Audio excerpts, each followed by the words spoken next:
At eto na sila, ang nag-iisang masugid na tagahanga ni Nicole Yala, Chris Chuper!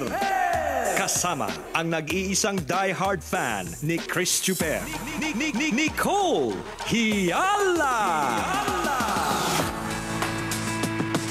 Mula sa Mahiwagang Burnay,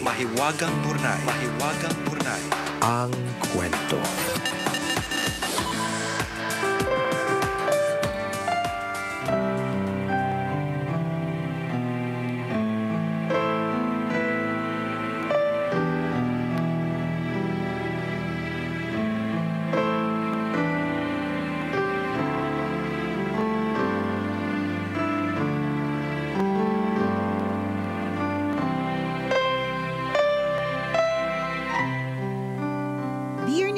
And Chris.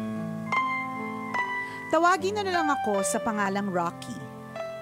Tambalanista mula pagkabata, hanggang mag-elementarya at makagraduate ng high school. Hindi naman ako nakapagtapos ng college pero sinuwerteng mapasok sa isang magandang kumpanya. Ngayong nag-work na ako sa podcast ko na kayo pinapakinggan. Hindi ko alam kung may kabuluhan itong kwento ko pero ibabahagi ko pa din sa inyo. Bahala na kayong humusga. I was 23 nang makilala ko ang 30-year-old na si Richard. Inad niya ako sa Facebook at dahil single naman ako, inaccept ko. Isa pa, mala Richard Gomez ang datingan niya. Kahit ang cute niya, tinarayan ko siya when he first messaged. Dalagang Pilipina ata ito. Pero after that, nag-chat na kami. After 2 months, gusto na niyang makipagkita. Iisang barangay lang naman kami pero hindi ako pumayag. Hanggang isang araw nakita ko na lang siya sa labas ng pinagtatrabahuhan ko. Natakot ako kasi baka rapist. Baka bigla na lang akong hatakin at dalhin sa liblib na lugar. Pero kinilig din ako kasi may dala siyang chocolates. Inabot niya sa akin sabay sabing, "Hi, beautiful." Napadalas ang pagpunta niya sa work hanggang napapayag niya akong kumain sa labas. Dahil matagal na kaming magka-chat, it was not awkward. Ang gentleman niya. It was hard not to like him, kaya sinagot ko din. Hatid sundo niya ako sa work. He'd take me sa mga mamahaling restaurants. Nireregaluhan niya ako kahit walang okasyon. Pinakikilala na din niya ako sa mga kamag-anak niya at mga kaibigan. Ang saya namin together.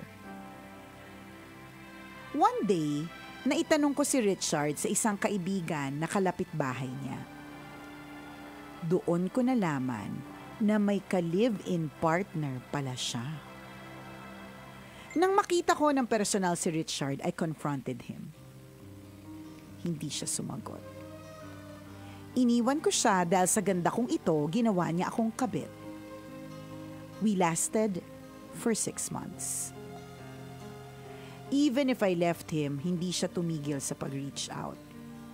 Pumupunta siya sa trabaho at sa bahay.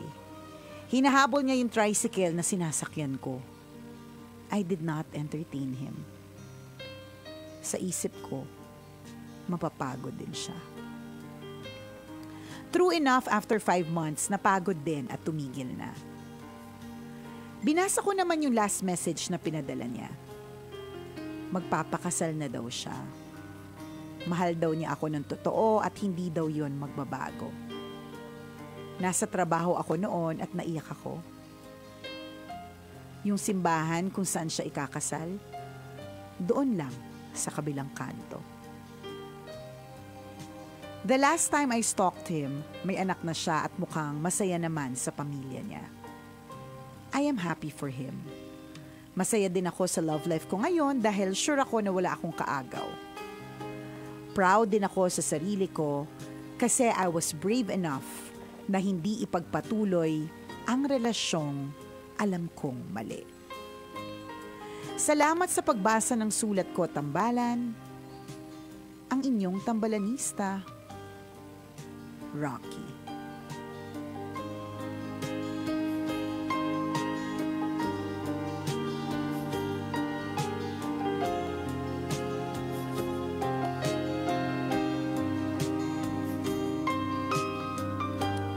Hi, Rocky!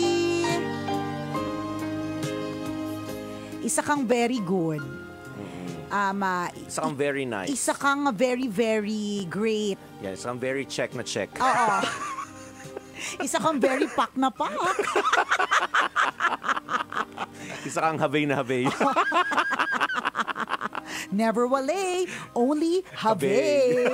Diba? Kasi very good ka talaga for today's video.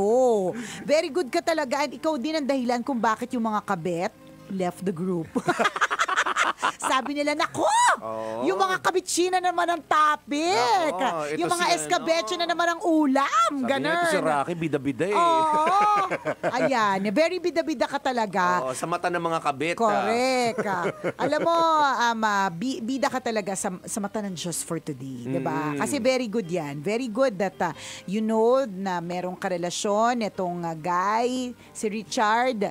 Tapos, pinili mo pa rin ang tama kahit mahal mo siya. Diba? Kasi mga iba, ipipilit pa rin nila kahit mali eh. Kasi nga mahal nila eh. Diba? Kahit mali na yung pag-iibigan. Mali na kasi merong sabit. Mali na kasi may kakomit na iba. Mali na kasi may karelasyong iba pero itutuloy nila. Pero ikaw hindi mo tinuloy. Pag nagtabi-tabi, yung mga taong naging kabet, 'di ba? Pasok ka sa next level. Golden buzzer ka. It's a yes for me, sabi ni Lord. Paano? You were brave enough to say no. You were brave enough to reject him kasi alam mong mali. 'Di ba? Yung mga iba, nako, talagang bibigyan pa rin naman sila ni Lord ng chance. Of course, yung grace of the Lord is abundant. 'Di ba? Bibigyan pa rin naman sila ng chance na magbago. Sana magbago na. Kaya ito pang mensahe na ito ay para dun sa mga hindi pa po napipindot ang golden buzzer. You still have your chance. Correct. May chance ka pa po, di ba, na lumevel up to the next round. Di ba? May chance ka pang magbago. May chance ka pang piliin kung ano ang tama.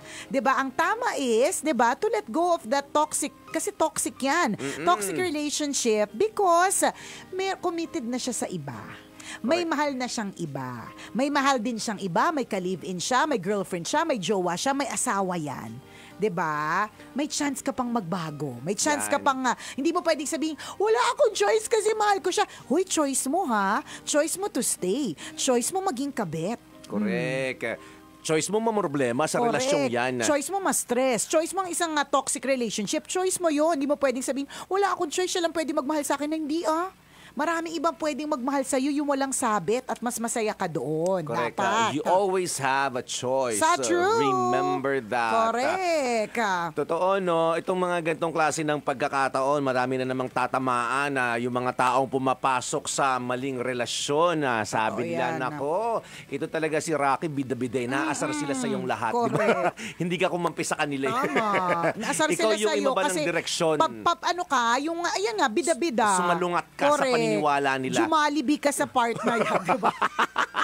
Bida ang saya, di ba? Gusto mo gusto mo ikaw yung purihin, ganyan. At kapuri-puri naman talaga yung ginawa mo kasi yan yung tama. Correct. Alam nyo, marami talagang matatalinong tao na nagiging bobo pagdating sa relasyon. Totoo yan. Di ba? At ikaw ginamit mo yung utak mo.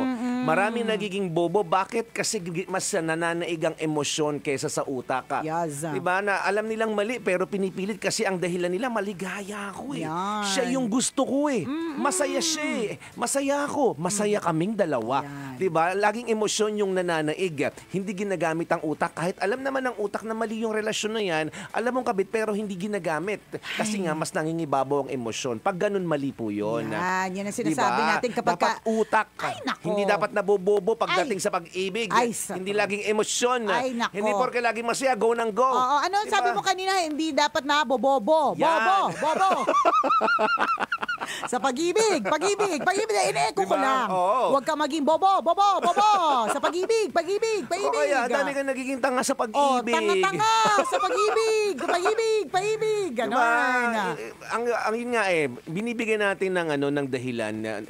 Nire-rationalize natin yung sitwasyon dahil sinasabi nating masaya tayo kahit alam nating mali. Correct. Diba? Ano gagawin ko? Tao lang ako, masaya ako eh. Nako. Sinasabi ko sa'yo, bobo, sa pag-ibig. Yan yung ginagawa natin. Pinipilit natin na tama kahit alam naman natin. Correct. Diba? Alam niyo po, yung mga, bago mag-start yung tambalan segment, meron ako na-receive na isang parang message about the ang hirap banggitin, crucibles in life. Ano yan? Sabi ko, pare, ng pa-crucible. Kasi, alam ko lang. Crucible. The multivitamins. Crucible, ba kaya naman?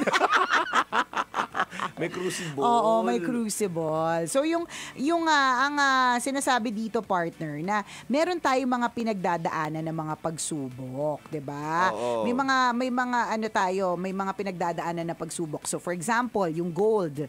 Diba? Dumadaan yan sa matinding proseso bago maging ganitong katulad ng suot ko, partner. Na maganda, na ganito na kaakit-akit, ganyan. Diba? Bago maibenta sa Mayat de la Rosa Fine Jewelry, dadaan muna yan sa matinding init, matinding pasakit, 'di ba? Para bago siya magkaroon ng magandang output. So parang yun yung sinasabi dun sa sinend sa akin na pagdadaanan talaga natin yung mga ganito kasi God tries the heart. Para lumabas yung puso na tama, 'di ba? So parang yun yung eksena si Rocky kailangan niyang pagdaanan itong eksenang ito kasi sinusubok din siya. Sinusubok siya kung ano bang klaseng 'di ba refinement o anong klaseng, 'di ba? Nilalangka, 'di ba? Mahina ka ba pagdating sa pagsubok o malakas kang nilalang, 'di ba? Yung ganon. And in the case of Rocky, it's so good kasi pinagdaanan niya ito. Masakit kung tutusin. Ang tanong talaga lagi ng mga tao diyan, lalo na kung victim sila of love, 'di ba? Hindi naman niya alam biktima ka lang 'di ba? Ang tanong lagi, bakit ako? Bakit ko kailangan pagdaanan ito? Well, pinagdadaanan talaga yung ganyang klase mga bagay para you come out better. Yes. Diba? Para you come out as a bongacious jewelry. Diba? Na pwede ka nang ibenta. Na mas mahal na ang value mo, mas mataas na ang value mo. Bakit? Kasi nga may pinagdaanan ka mga pagsubok bago ka pa naging bonggang-bongga. Diba? Kaya very bongga. Correct. very bongga ka talaga, Rocky. Oo, totoo bilib na bilib talaga kami sa'yo na pinigilan mo talaga ang kakirehan. Diba? Kasi hindi lahat nakakapigil ng kakirehan. Iniwasan mo ang karupukan. Di ba? Naging matibay ka. Di ba? Hindi na naig ang kate.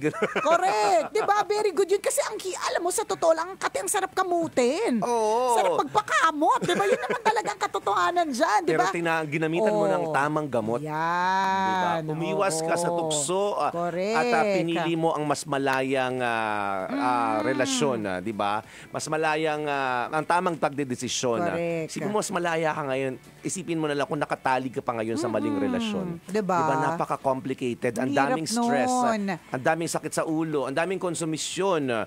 So, pinili mong maging malaya, di ba? Yun ang tamang desisyon. At eto nang isa pang lesson dyan. Napakarami po talagang manloloko. Isipin mo, di ba? Parang hindi talaga nagka-idea itong si Rocky talaga, parang okay lang talaga sa kanya di ba? Kasi dinadala sa mamahaling restaurants, laging together. Kasi napapadala ka lang sa mamahaling restaurant. Kahit sino naman, partner. Ganyan. Kahit sino naman. Hindi lang sa 5-star hotel, sinagot na. Ay, di lang. Ako nga, yung kaibigan ko, partner, ginilibre lang ng kikiam. In-offer niya na kikiam niya. Naging sila na. Gina, diba? In-offer niya lang yung kikiam, diba? Okay na sila. Alam mo yun, may mga tao nga ganun na napapabilog. So may mga tao talaga nang bibilog. Diba? So walang mabibiktima, diba? Kung walang nang bibiktima. So hindi rin nila patuloy na magagawa yung mga ginagawa nila kung hinahayaan po natin. So, correct. Sila po ay may MBA, PhD, doctorate degree, lahat na po ng klaseng mga matataas na uri ng pinag-aralan na pagdating sa scamming, 'di ba? Scamming Institute of Arts and Sciences. Diyan sila, tapos PhD sila doon, di ba? Oo. Summa cum laude, ganyan, Nako. di ba? Ganon yung yun yung Level. eksena nila. Kasi kaya nila magpaikot kung gusto talaga may paraan eh. 'Di ba? Kung gusto mo talaga manloko, magagawa mo lahat, 'di ba? At hindi lang ito in terms of relationship, pati na rin sa mga investment scams, businesses na yung mga may scamming na involved, 'di ba? Panloloko ng kapwa, inaaral po talaga nila 'yan, 'di Kaya ba? mag-iingat ka sa mga taong ganyan. Di ba? Kung magaling sila, dapat mas magaling ka sa kanila. Di ba? Diba? Kung wais sila, dapat ikaw yung pinakawais sa kanilang lahat. Kung nag-graduate sila sa Scamming Institute of Arts and Sciences, nag-graduate ka rin din sa Talitalinuhang Institute. Academy, 'di ba? Of the Arts, ganun. Oo, ganun. Maging maingat tayo sa mga taong lumalapit sa atin, nagipag-usap sa atin, worse yung mga taong gustong makipagrelasyon sa atin. Yes. Kasi mahirap pong matrap pag nandyan ka na, 'di ba? Kasi magi-invest ka talaga ng time, energy, and most particularly your emotion. Correct. I-invest mo talaga yung emotion mo diyan, hindi ka na mapapasok sa isang relasyon kung wala kang emosyon eh. Tama. 'Di ba? So, nakakatakot pag nakuha lahat sa iyo 'yan, 'di ba? Your time, your Totoo. energy, and your emotion. Totoo. Napakalaking investment mo po niyan. Kaya wag nating hahayaang mapunta lang sa wala. 'Di ba? Lalong-lalo na sa mga taong walang kwenta. Yan na, walang kwenta. Ganon. Ingatan natin ang ating sarili, ingatan, proteksyonan ang ating emosyon, proteksyonan ang ating oras at ang ating lakas. Yan, tularan Diba? po natin si Rocky. Hindi na waste, 'di ba? Oo, Yung diba? energy niya. Correct. At hindi din na Yung waste time. yung time, at hindi rin na waste yung pagsubok na binigay sa kanya. Inshallah, hindi na Diba? waste. Hindi na waste. You know, arti-artihan, Huwag institute. tayo mag-waste ng time. Hindi, pero hindi talaga yung pagsubok na binigay sa kanya was not wasted. Yes. Hindi talaga na waste. Hindi tapon yung pagsubok na binigay sa kanya kasi napasa niya yung exam.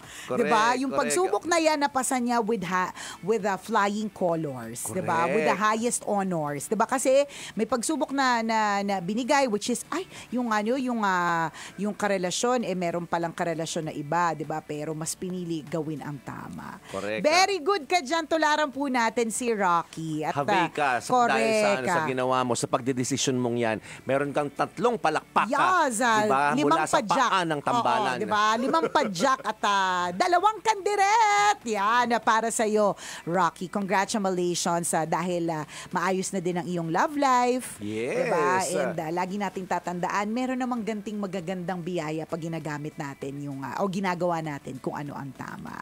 At kung ikaw, Kabisyo, meron ka rin kwento na katulad nito gusto mong i-share sa amin, pwede mo kaming i-email. Send your stories at mahiwagangburnaystory@gmail.com. Mali mo, kwento mo na ang ating pag-usapan sa mga susunod na araw. Kaya send mo na yan, Kabisyo. Muli ako po si Nicole Yala. At ako naman si Chris Chuper. Na nagpapaalala, walang matatag na relasyon sa malanding may determinasyon. This portion was brought to you by ACS Manufacturing Corporation, ISO certified, maker of world-class quality prime detergent.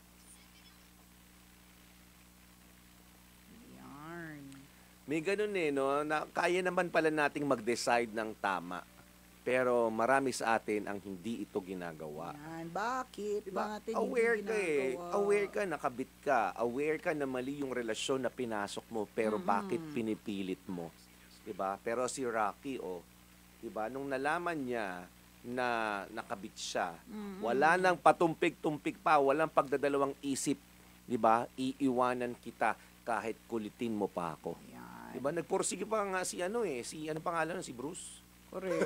Si Richard. Oo. Si Richard, nagpursige pa Inilaban pa niya, pero malinaw kasi kay Rocky na hindi ako pwedeng maging kabit. Yes. Ayokong maging kabit, Tama. diba? Iiwanan kita, aalis ako dyan. Which is actually a good decision. Correct. Very good ka talaga. Kaya very, very ka for today's video. Habay na habay ka for the tambalan. Yes. Sabi ni Ben, may kilala akong kabit tambalan, ayoko na lang siyang itag. Oo. Actually, pang-4 na tong lalaki na kinakasama niya ngayon na may asawa. Ang reason niya is na-challenge daw talaga siya pag may asawa. Itchy, di ba? Gusto mo ba ng challenges, ha? Nakakaloka yung mga pa-itchy natin yan, ha? Ayaw natin ng mga pa-itchy. Wag ganon, wag. Minsan akala lang natin masaya tayo. Minsan akala natin may kaligayahan tayong nakukuha. Oo, pero kumpara naman sa ligaya ng isang legal na karelasyon. Diba? Yun ang mas masaya. Mas masaya yun kasi outright pwede mo i-declare. Hindi kayo nagtatago. Correct ka. Hindi mo, anong tawag dito, hindi putol yung kaligayahan. Mm-mm. Kasi maaaring maligaya ka lang pag magkasama kayo. Mhm. Maligaya ka lang kapag... Basta when you're together. Oo, pero pagkatapos nun, hindi ba't wala ng happiness? Mm-mm. Puro puro Worry, worries na. insecurity, lahat ng Yes. ano pa, stress, Questions. anxiety, 'di ba? Lahat 'yun negative emotions, kabisyo. Yes. Sabi ni Abril Aquino, ang dami na namang kabet na nagpatay ng radyo. Yan. Oo. Diba? Zamir Laud, Rocky secret file pala ito. Oo nga. Beth Ledesma says, hi Nicole and Chris, na-miss ko kayo. Lagi ko kayong pinakikinggan nung nandyan pa ako sa Pilipinas. Dito na kasi ako now nakabase sa US. God bless sa tambalan. Diba? Rachel Ann Relosa Guerrero says, correct, bigyan ng jacket yang si Rocky. Hep hep, hooray! Correct. Yan. Isang magandang dito, magandang angulo na tingnan, there's always divine intervention. At random situation, nangyayari. Correct, Kung marunong ka lang tumingin na, ay, ang Tama. galing, may divine intervention dito. Meron talaga. Yung nangyari kay Rocky, ang divine intervention dito, yung accidentally nalaman niya.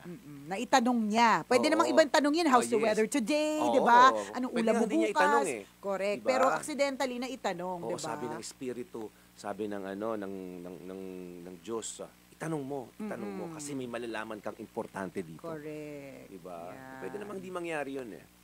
Diba? Nangyayari po yan sa pang-araw-araw nating pamumuhay. Ay, kaya pala nangyari yun because there was a divine intervention. Yes. Yung, ano pa ba? Yung malaman mo na, ay, ang galing, hindi ko naman sinasadya eh. Oo. Diba? Hindi naman kami nagkikita nun actually, Oo. 'di ba? Parang Wala akong intention pero inilatag sa akin yung napakatibay na kwento, Yes. napakatibay na ebidensya para isalba ako sa ganung klase ng Tama. kapahamakan. yes. Diba? Nangyayari po yan araw-araw. Ang nakakalurkey talaga dito, para sa iba, dinidisregard nila yung mga signs na yun. Yung mga binibigay na mga hints ni Lord na, eto kausapin mo yan. Ganyan. Minsan may mga iba honestly na kahit na alam nilang mali, ipupush pa rin talaga nila. Yun lamang. Yun Hindi lamang. po divine intervention Oo, yun. hindi ko sure. Kung di Diyos ang pinakinggan mo doon sa part na yun, there's ano an na? evil intervention. Oo. Gusto mo ba yarn? Yung pa-evil intervention? Nakakatakot, no? Oo. Ayaw natin yun. Correct. Okay, Docs? Mamaya antabayanan nyo yung winner natin sa Fanscan. Yes. Mali mo, ikaw to. Naku, 500 pesos din to. Sayang. Yes. Okay, Docs? May mga issue-shoutout ka ba, partner, bago tayo jumexit? Walay na. Okay. Thank you, everyone. Thank you, Rocky, for sharing your story with us. Salamat. See you later sa programa mo, 3 to 5 p.m. Rocky Terra pa. Sa Raketera pala yung nagsulat. Pala yung nagsulat. Bye-bye.